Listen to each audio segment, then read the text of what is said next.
Those three famous words: safe, potent, and effective. But how did we know it was effective?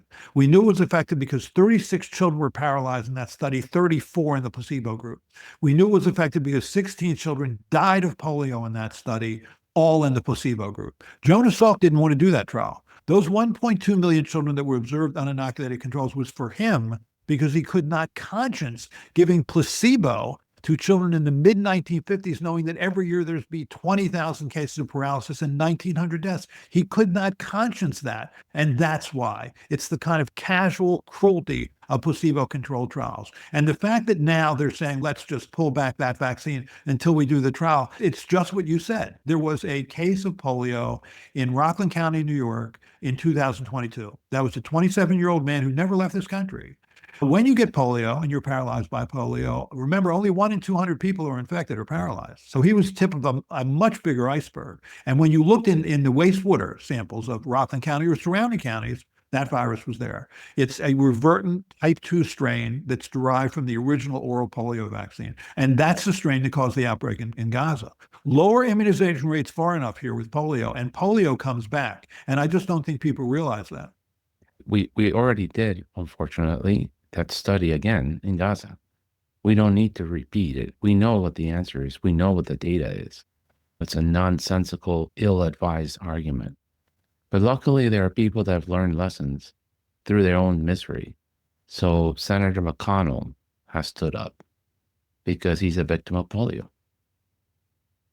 Yes, and Donald Trump, if you look at Donald Trump's face when he's talking about polio. He was born in 1946. He was born 10 years before a polio vaccine.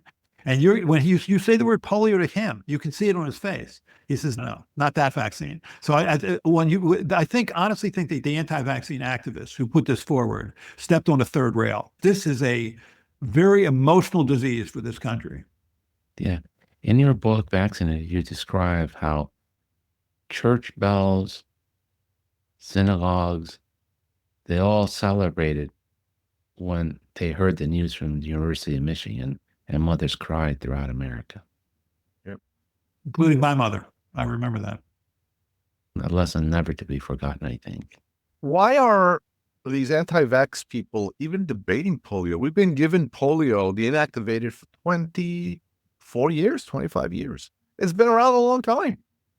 And then the oral polio was longer than that. Why are they even talking about it? The IPV was first. Yeah. And then they did the oral polio, and then we're back. Dr. Offit and I disagree on this because we come from different neighborhoods. So that's something for a discussion another day. Oh, Bobby, you are not your father's son.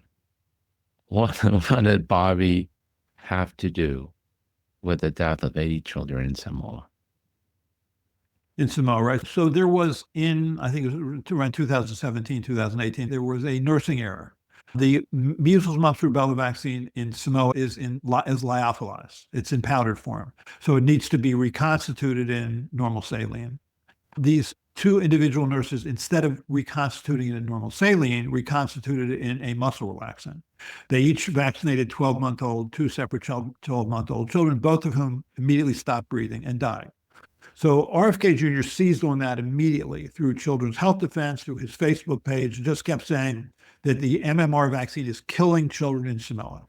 He then went to Samoa, met with anti-vaccine activists, met with senior public health officials, met with the Samoan prime minister to again amplify his notion that MMR vaccine was killing children in Samoa. And so there was a drop in immunization rates from about 73% to around low 30% range. And with that, there was a massive outbreak. There were 5,700 cases of measles and 84 deaths. Virtually all of those deaths occurred in children less than 4 years of age. And I think RFK Jr. had everything to do with that. The thing that was most interesting to me, just about how RFK Jr. thinks about things, is that when he met with the president of Samoa, and this was now an outbreak that was starting to happen, he said, it's not measles virus that's doing it. It's measles vaccine virus.